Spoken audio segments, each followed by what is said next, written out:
Buenos días, amistades, compañeros del reino de Dios, bendiciones desde lo alto. Aquí su servidor Armando Rodríguez. Un placer nuevamente estar con ustedes. En realidad, gracias por habernos elegido y permitirnos entrar a sus vidas y a su trayectoria que Dios les ha puesto ante ustedes. Hemos estado tocando el tema de edificar la iglesia triunfante. Después después de concluir con ese tema, lo ligamos o lo enlazamos en el tema de formación. El miércoles estuvimos hablando acerca de la alimentación espiritual y la formación espiritual, que son dos cosas muy distintas: la alimentación espiritual y la formación espiritual. Hoy vamos a hablar e inclinarnos hacia la formación, porque creo que en esa parte es donde hemos menguado, ¿no? Nos ha hecho falta en dar formación, lo que la Biblia le llama el discipulado. Y a raíz de eso es que, por eso es que varios cristianos se alejan. En tiempos difíciles, cristianos desmayan. En muchas ocasiones son indecisos, y al ser indeciso, entonces no pueden ver la mano de Dios. Inclusive Santiago nos dice que la persona indecisa dice que no espere nada de Dios. Entonces, cuando un creyente es indeciso, Dios no puede envolverse en sus acciones. Entonces, queremos hablar acerca de la formación. Como pastores o como ministros o oradores de la palabra de Dios, nos toca formar a la gente a través de la palabra de Dios, pero no solamente a través de la palabra de Dios, sino también crear un campo donde ellos puedan ejercitar lo que tú y lo que yo aplicamos, lo que tú y yo enseñamos o instruimos. Entonces, la formación incluye la corrección. Eso es lo que voy a hablar hoy.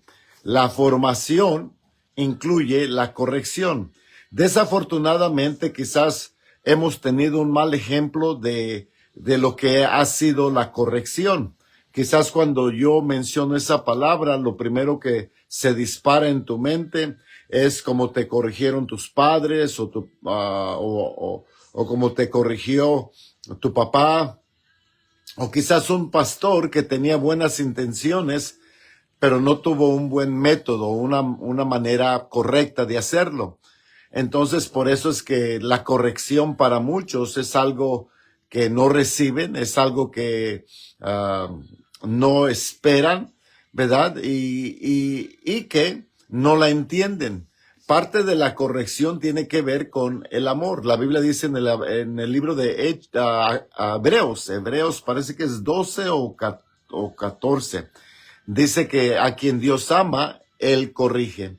Ahora, la corrección, escuche bien, la corrección se da con la verdad, pero cuando tú das corrección, tienes que ver el tono de voz con lo que haces, ¿verdad? No es necesario gritar para traer corrección, escuche bien.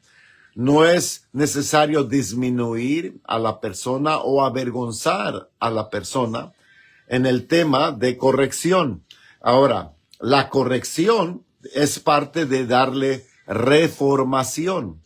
Es parte de hacer el discipulado. No puedes ejercer la corrección si no sabes cómo darla. Entonces, escuche bien esto.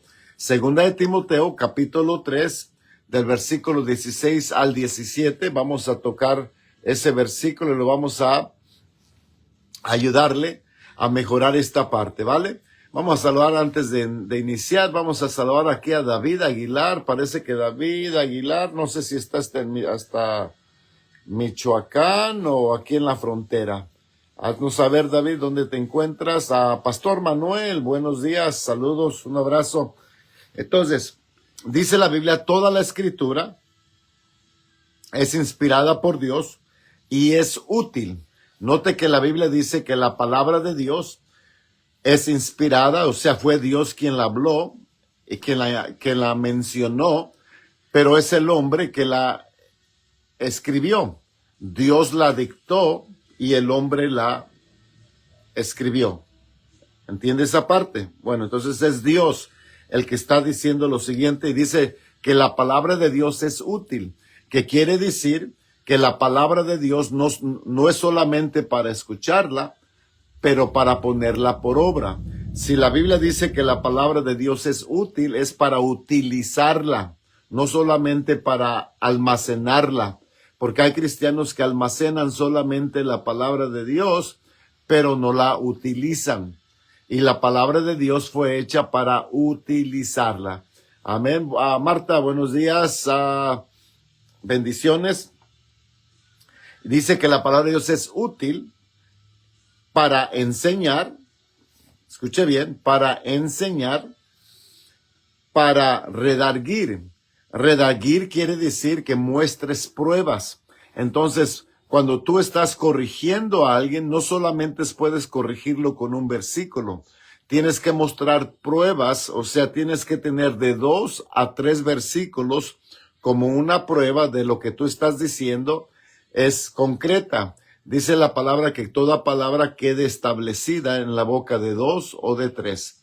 Entonces, para que tú puedas llamarle enseñanza, tienes que poder producir pruebas con 2 o 3 escrituras que se respalden una con otra, para que la persona esté convencida y que el Espíritu Santo traiga la convicción en la persona y así esa persona pueda corregir su manera de pensar, su manera de andar, su manera de vivir. Ahora, pero para eso no es necesario, como dije, disminuir a una persona, regañar públicamente en una persona, no, es enseñar.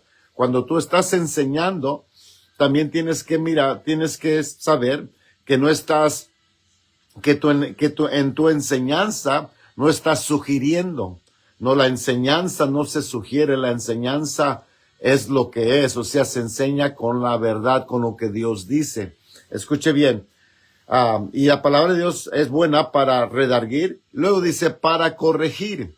Nuevamente, para corregir no tienes que humillar a nadie. Escuche bien esto.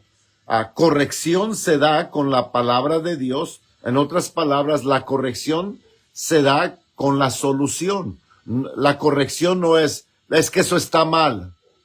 ¿Ok? Ahí no me estás dando la solución, nomás me estás regañando básicamente, o me estás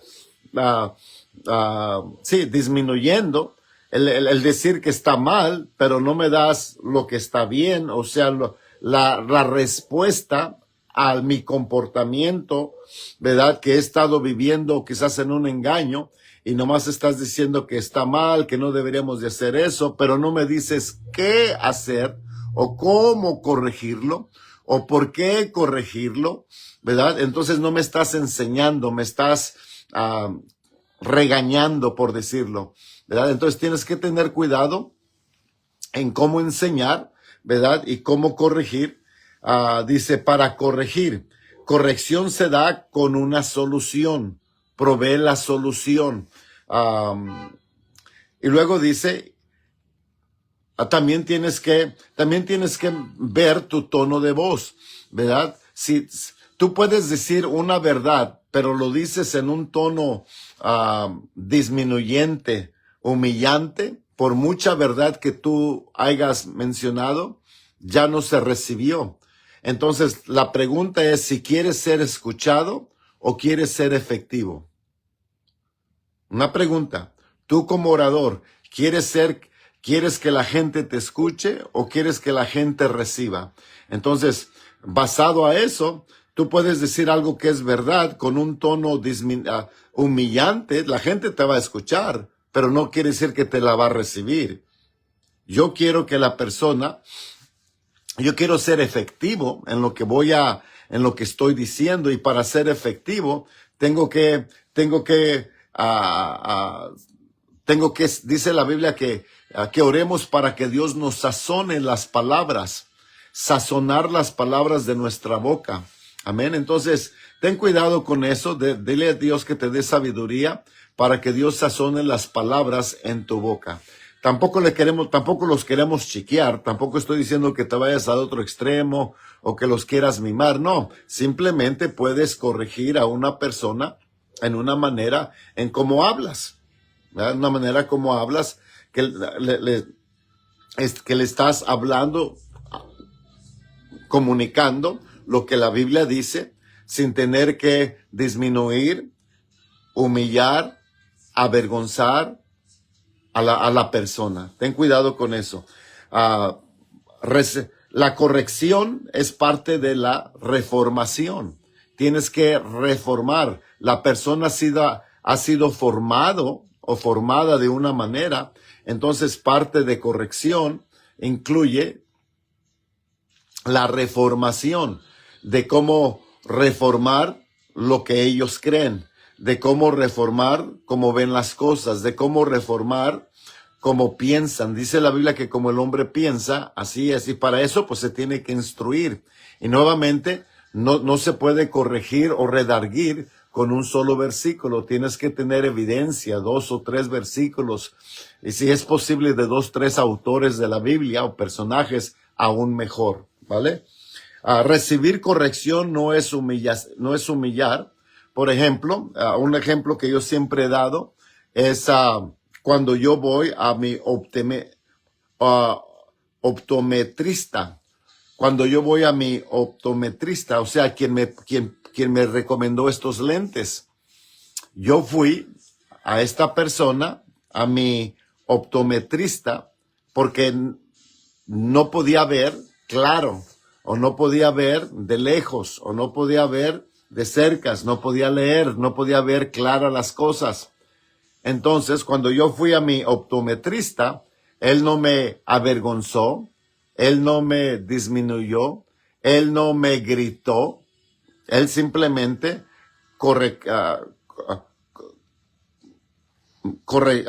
me dio corrección, me dio corrección en mi vista. Puso 2, 3 lentes, ¿ves ahí? No. Puso otro de ahí, ¿cómo ves en este ojo y cómo ves allá? Y a través de hacer preguntas, llegué yo a la conclusión el tipo de lente que necesitaba. Entonces, cuando tú enseñas, también tienes que enseñar en hacer preguntas y dar el momento, pausar el momento para que el Espíritu Santo, ¿verdad?, redarguya el corazón, ¿verdad? Cuando se hace pregunta, esperas que el Espíritu Santo redarguya el corazón de la persona y poco a poco uno mismo, a través del Espíritu Santo, pueda escoger el lente con el cual ahora veo. Ciego estaba, pero ahora veo, ¿vale? René, buenos días, y Andrea, buenos días. Recibir corrección no es una humillación, ¿verdad? Al contrario, la persona está mejorando mi vida. Mejoró mi vida, me ayudó a que no tuviera un accidente mientras yo manejaba, me ayudó a que cuando yo necesite ver las cosas o leer un texto, que ahora puedo ver lo que otros veían y yo no veía. Entonces, la persona que me puso estos lentes corrigió mi vista. No me avergonzó, no me regañó, no me humilló. Entonces la corrección tiene que ver con hacer pensar a la persona, ¿verdad? Mirar lo que se estaba haciendo y lo que se debe de hacer. Lo que se estaba haciendo y lo que debe de hacer. O sea, no solamente decir está mal, pero enséñale lo que está bien. Y enseña y instruye, dice la Biblia, con la palabra de Dios, instruir con la palabra de Dios. Y eso tiene mucho que ver en cómo tú guías tu servicio, ¿verdad? Hay veces que en los servicios le dan 1 hora de alabanza y le dan 20 minutos a la palabra.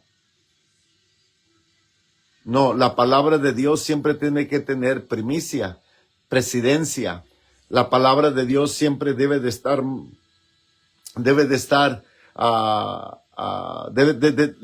le debemos de dar el lugar necesario, ¿verdad? Y 20 minutos para toda la semana, como que nomás no estás reformando, así nunca vas a acabar con la persona. Note lo que dice, la palabra de Dios es inspirada y es útil, no es para almacenarla, pero es para usarla. La palabra de Dios no es para almacenarla, pero es para usarla. Es útil para enseñar, para mostrar evidencias o pruebas, que es redarguir, para corregir, lo que hablamos ahorita, para instruir. No solamente digas lo que está mal, pero enséñales lo que Dios dice y cómo aplicar la palabra de Dios.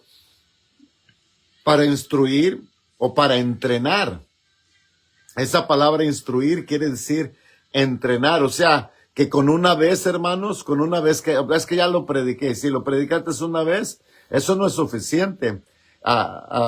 Entrenar quiere decir que lo tienes que repetir vez tras vez, tras vez, tras vez, tras vez, tras vez, tras vez, tras vez. Tienes que repetir las cosas para que el día que el Espíritu Santo le plazca revelarle la verdad a una persona, ¿verdad? Diga, aún de repente la revelación viene, algo que tú ya habías dicho 2 o 3 veces, y hay veces que esa enseñanza vendrá a través de alguien más. Tú solo como pastor no puedes madurar a la persona, necesitas al apóstol, al profeta, al evangelista, necesitas al maestro. Por eso es raro, no sé si te ha ocurrido a ti, que cuando tienes a un invitado y la persona da la palabra y luego no falta si alguien te dijo, pastor, esa palabra está bien, me tocó, me ministró, me bendijo, y tú bien sabes que tú has estado como cuchillo de palo, ya lo habías predicado, ya lo habías enseñado, y como que no les quedaba el saco, por decirlo así, pero tomó que alguien más dijera quizás lo mismo que tú estabas diciendo, pero en otra manera y con otro rostro, y fue cuando la persona ahora se le abrieron los ojos de su entendimiento. Entonces, parte de instruir es de entrenar, y el entrenamiento es algo que se repite, no es algo que se hace una vez, ¿verdad? Cuando un futbolista va a entrenar, va a ejercitar. Ejercitar tiene que ver con la aplicación. Nunca vas a ver los frutos en la vida de alguien a no ser que apliquen la palabra de Dios. Instruir en justicia, o sea, en lo que está bien. A fin, o sea, esto tiene un fin, tiene un propósito, dice, a fin de que la persona sea completa o sea madura. O sea, el fin de por qué lo hacemos es porque queremos que maduren. Queremos que estén completas. ¿Para qué? Para que hagan la obra de Dios. Dice, para que estén completas, enteramente preparados. Cuando la Biblia dice de preparación, quiere decir que vas a un lugar, que hay un destino. Preparados o equipar, como dice Efesios, para equiparlos para la obra del ministerio. Enteramente preparados para toda buena obra. Entonces, si no repites las cosas, si no aclaras las cosas, si no les das un lugar para aplicar o para entrenar y aplicar lo que estás enseñando, pues nomás estás sermoneando, un sermón. Y un sermón está solamente generando oidores, pero no hacedores. Preparados para toda buena obra. Amén. Entonces el líder que trae la palabra, o quien es el orador, escuche bien, el líder es sembrador de la palabra. También la Biblia nos enseña que la persona que es un orador de la palabra, que es un instructor de la palabra, que es el pastor del grupo, el director del grupo, dice que es el quien siembra la palabra. Tú decides lo que vas a producir. Escuche bien lo que acabo de decir. Tú decides lo que vas a producir. Carmen, how you doing? God bless you. Dios te bendiga, Carmen. En otras palabras, yo, cuando empecé mi obra, la iglesia que yo pastoreaba, yo necesitaba guerreros. Yo no necesitaba gente negativa o gente indecisa o gente temerosa. Con ese tipo de gente nomás no iba a poder lograr lo que logré, ¿verdad?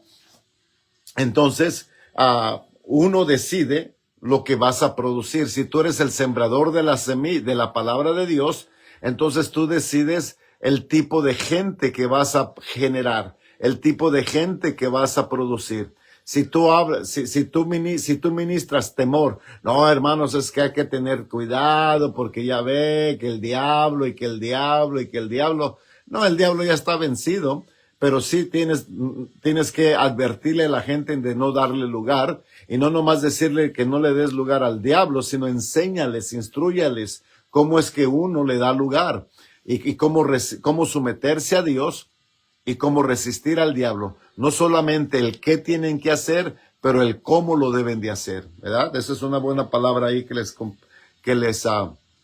compartí. 1 Corintios capítulo 3, 12, 13 dice, y si sobre este fundamento alguno edificare oro. Recuerda que Pablo, dice la Biblia que Pablo es el que puso el fundamento. ¿Qué es el fundamento? Jesucristo. Siempre Jesucristo va a ser el fundamento. Pero luego nos advierte, ten cuidado cómo edificas o sobreedificas.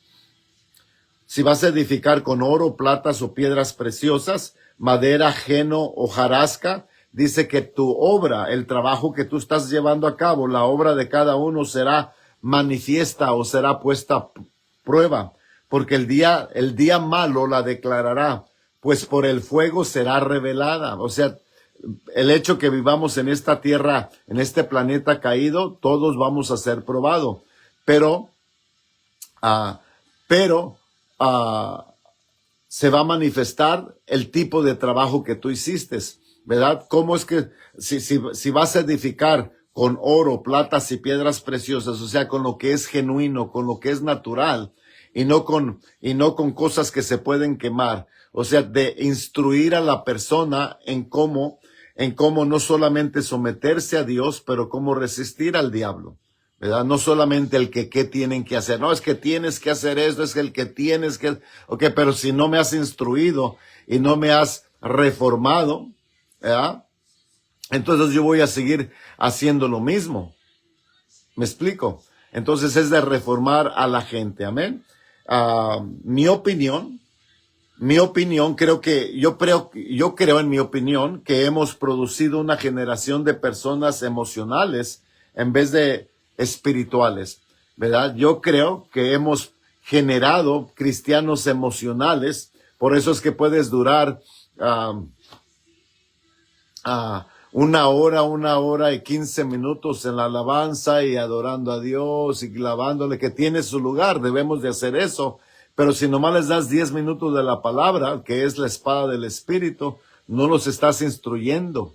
Cuando la Biblia dice, enseña mis manos para la batalla, instruye mis manos para la guerra, porque la guerra es de quien arrebata el reino del enemigo, ¿verdad? El ser valiente, ser muy valiente, el de prepararnos, el de saber usar la armadura que Dios nos ha dado. ¿Para qué? Para poder resistir al diablo, dice la Biblia, ¿verdad? Amén. Entonces dice, creo que hemos generado una generación de emociones, por eso es que la gente se ofende tan rápidamente. ¿Sabías que la gente que se ofende tan rápidamente, dice la Biblia, que el que cae en tiempos difíciles, el que se ofende rápidamente es de pocas fuerzas? Entonces, son los que no son maduros. Aprende a cómo madurar la gente, a cómo formar la gente y darle la forma que tú quieres o que tú necesitas en la área donde tú estás ministrando, ¿verdad? En el país que tú estás ministrando, ¿verdad? Si yo necesitaba gente valiente, gente guerrera, que supiera a cómo guerrear en contra del enemigo, gente que no retrocediera, es lo que yo necesitaba en la ciudad donde yo estaba, ¿verdad? Y lo que yo les di fue lo que Dios decía, los equipé, no nomás les decía tienes que orar, sino les mostraba cómo orar. los martes en la iglesia que yo pastoreaba, ¿verdad? Los martes que era tiempo de oración, todos orábamos, todos, ¿verdad? Todos, no nomás era que el pastor oraba o el director de la oración oraba, no, todos, aún los nuevos. Y al principio, pues los nuevos tenían miedo a orar porque no sabían cómo orar. Pero la Biblia nos enseña que la oración se tiene que instruir. Los discípulos de Jesús vinieron y le dijeron, enséñanos cómo orar. ¿Qué quiere decir? Que la oración no solamente es un desahogo que tú haces. La Biblia nos habla de cómo orar la oración eficaz. Eficaz quiere decir que lo hagamos bien, ¿verdad? Dice la Biblia, ustedes oran, pero no tienen. Entonces quiere decir que la oración se tiene que aprender. Hay leyes de comunicación. Hay razones por qué no recibes. Hay razones por qué tus oraciones no son contestadas. Y si tú no le instruyes, si tú no los reformas, la gente va a seguir orando como siempre lo ha hecho, nomás para desahogarse. Ya me siento mejor, pero si no miras resultados de tus oraciones, entonces no estás aprendiendo nada. Entonces es de reformar al cristiano para que tenga resultados, ¿vale? Bueno, lo dejo con eso. Comparte este video. Muchísimas gracias por permitirnos entrar a sus vidas. Que tengan bonito inicio de fin de semana. Chao.